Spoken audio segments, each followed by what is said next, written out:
And we'll start with this very complicated story this morning. The author of a confidential letter accusing Supreme Court nominee Brett Kavanaugh of sexual assault more than 3 decades ago identified herself on Sunday.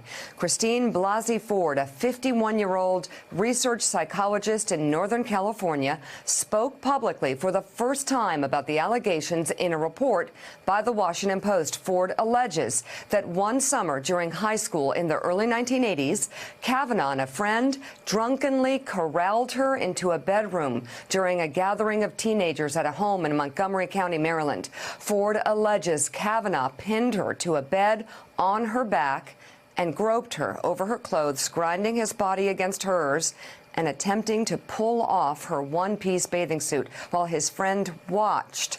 And when she tried to yell, he put his hand over her mouth. This is what she says he did. Ford told the Post, quote, "I thought he might inadvertently kill me. He was trying to attack me and remove my clothing." She said she was able to escape after Kavanaugh's friend, Mark Judge, jumped on top of them. She said she ran from the room, locked herself in a bathroom for several minutes before fleeing the house. Ford said she told no one about the incident in any detail until 2012 during a therapy session with her husband. In an interview, her husband, Russell Ford, said that in the session he recalled his wife using Kavanaugh's last name and voicing concern that he might one day be nominated to the Supreme Court. Portions of the therapist's notes were provided by Ford to the Washington Post, but they did not mention Kavanaugh's name. The notes do mention that she was attacked by students from an elitist boys' school who went on to become highly respected and high-ranking members of society in Washington. Now, NBC News does not possess, nor has it reviewed the notes. Ford took a polygraph test administered by a former FBI agent in early August, which concluded that Ford was being truthful when she said a statement summarizing her allegations were accurate. NBC News has reached out, but has not independently confirmed Ford's identification. The author of the Washington Post report, Emma Brown, will join us shortly on Morning Joe. Brett Kavanaugh has denied the sexual assault allegation. When asked for comment on the Washington Post piece, the White House issued Kavanaugh's statement from Friday where he said, quote, "I categorically and unequivocally deny this allegation. I did not do this back in high school or at any time." Kavanaugh's friend and classmate, who Ford alleges was in the room, Mark Judge, strongly denied the incident occurred. On Friday, before Ford's name was known, Judge told the Weekly Standard in an interview, quote, "It is just absolutely nuts. I never saw Brett act that way." Judge did not respond to the Washington Post for comment on Sunday. Let's stop right there and put the brakes on. And, Joe, just give us a sense of what exactly we're looking at here from 20,000 feet. Well, I mean, there are just so many questions that both sides are going to be asking. Politically, you look at this and you ask, first of all, is Ford going to want a hearing? And if she does want a hearing, is the committee vote going to allow them to have a hearing? Some Republicans have already come out and said there should be a hearing. If that's the case, then obviously the vote will be delayed. What is the impact of that? Where does Mitch McConnell stand on this? Where does the chairman of the committee stand on it? And, you know, Jim VandeHei, most importantly for Kavanaugh's fate, where do the women who identify themselves as pro-choice women who are already having a hard time with this vote, where do they stand on providing a woman a hearing who, I guess a better way to say it is, how do they politically not stand in the way of a vote? How do they not demand a hearing for a woman who claims that she was afraid she was going to be killed by a judge who, if he's put on the Supreme Court, will be, of course, the deciding vote in Roe v. Wade? It seems like for these two Republican women, Lisa Murkowski and Susan Collins, they're really in no position, regardless of the facts, regardless of what the truth ends up being, of demanding that hearing.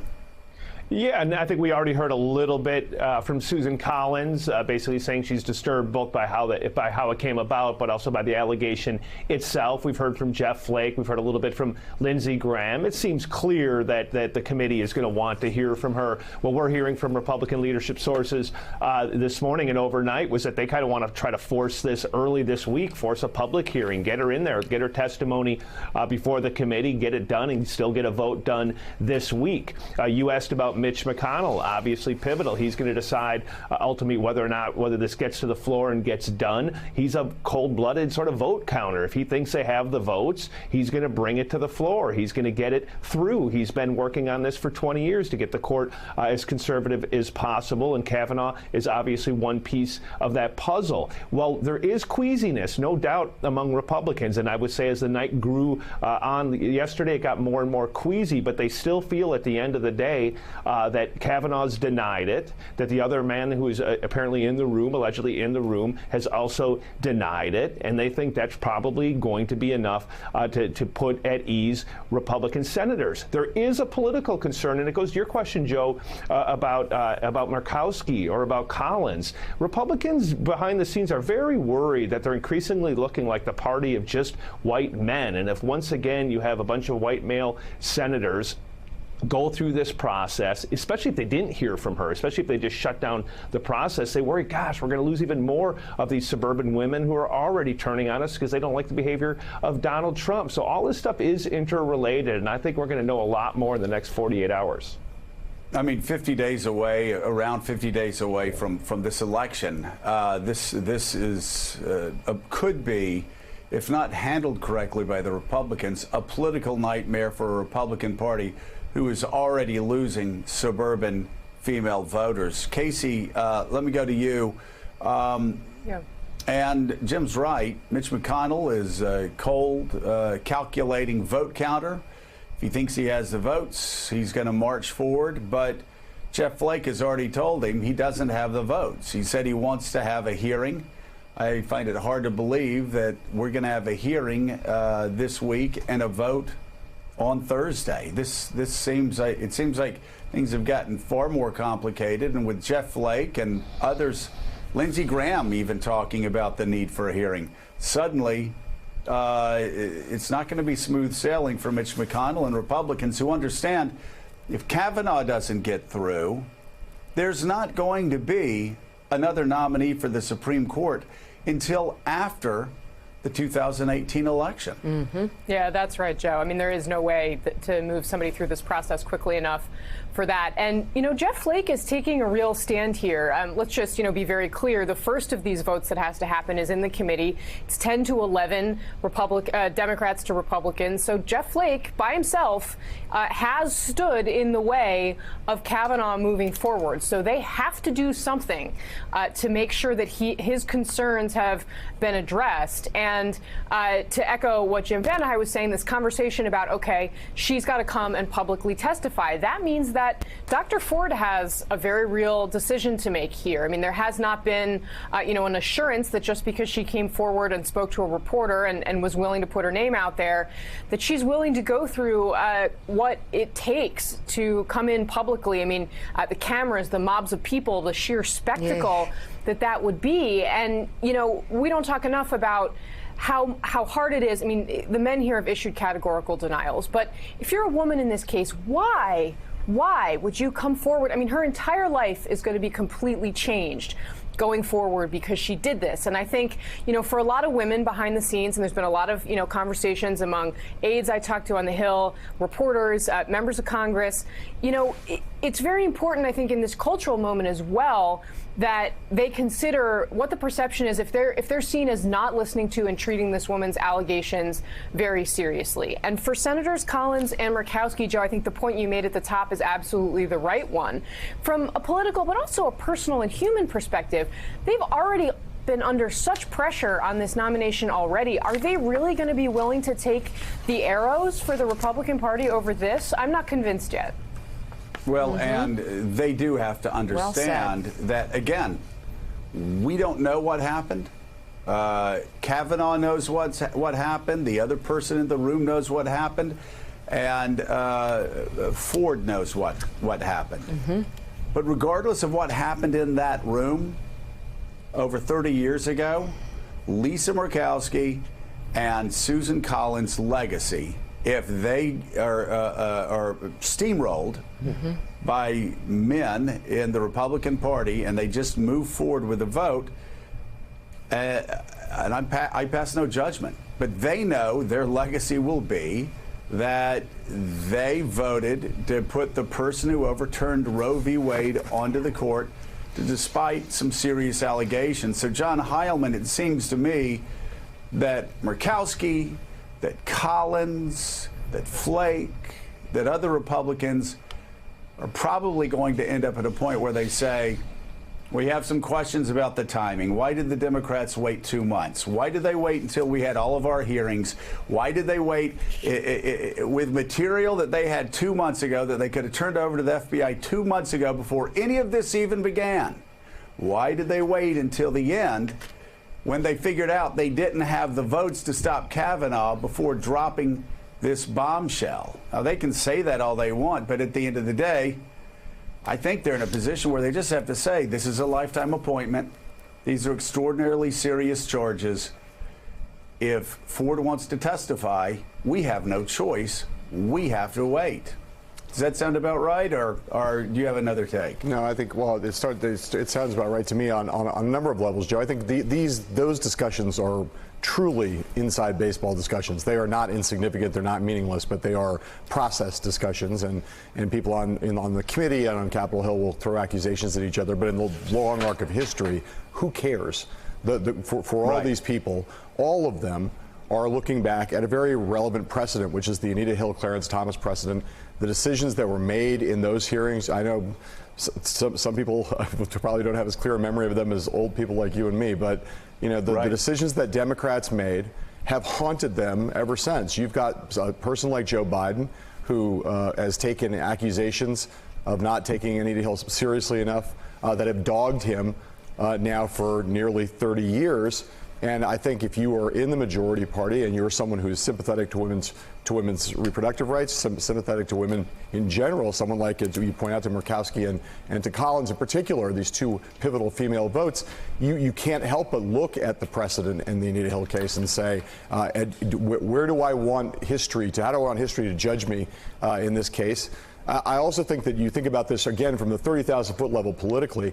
This nomination was supposed to be the one unambiguous bright spot for Donald Trump and Republicans. Every Republican in the country was going to campaign this fall in a full-throated way. Say, yeah, you got a lot of problems with Donald Trump on a million levels, but look, he gave us Gorsuch, and particularly just now, he gave us Brett Kavanaugh. He's changed the court. That is no longer an unequivocal, no matter what happens over the course of the next few days or the next few weeks, that is no longer the unequivocal kind of victory, clear victory that every Republican was looking forward to so much. And I do think, again, no matter what happens in the short term, and I think you're 100% right, I think there's almost no possibility we're going to have the committee vote this week. The news environment now, reporters are going to be covering this story from every angle possible. It's not going to happen on this timetable, but no matter what happens, this is going to make makes life easier for all of those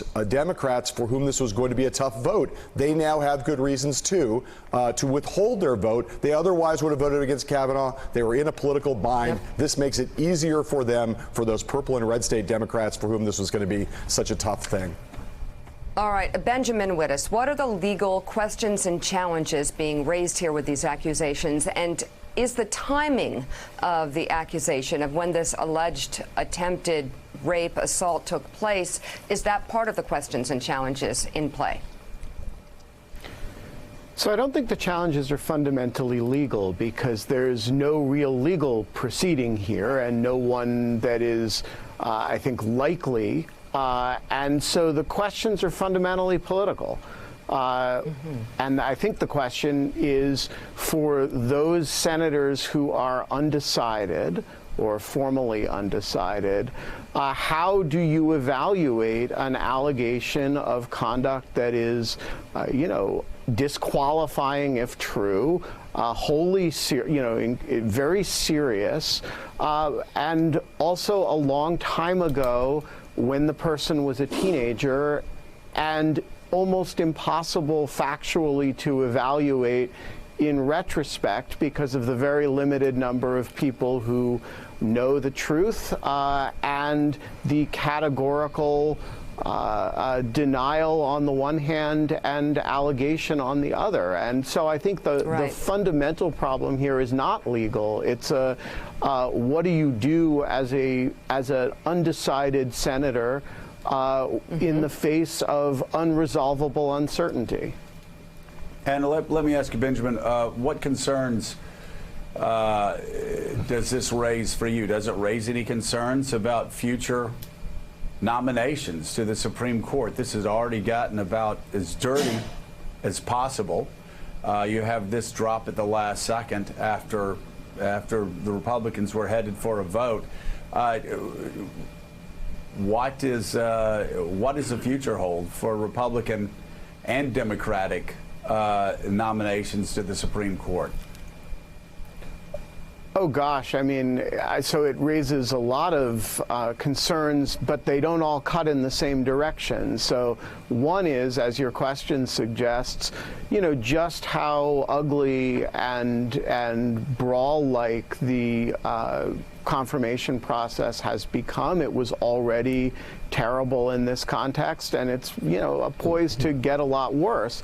The other, which I suppose cuts in exactly the opposite direction, is the danger that this woman is going to get, as Casey described before, her life is going to be, terribly changed.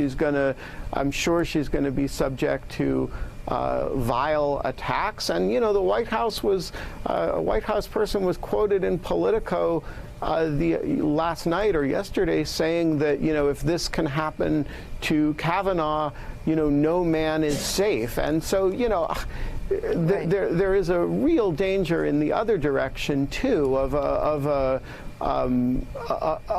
completely inappropriate and disgusting, frankly, White House response of an attack the accuser variety. And so I think it's, there's actually real danger of sort of unfairness and sort of brutality to everybody involved, all in the service of answering or purporting to answer what is actually unanswerable. Thanks for checking out MSNBC on YouTube, and make sure you subscribe to stay up to date on the day's biggest stories. And you can click on any of the videos around us to watch more from Morning Joe and MSNBC. Thanks so much for watching.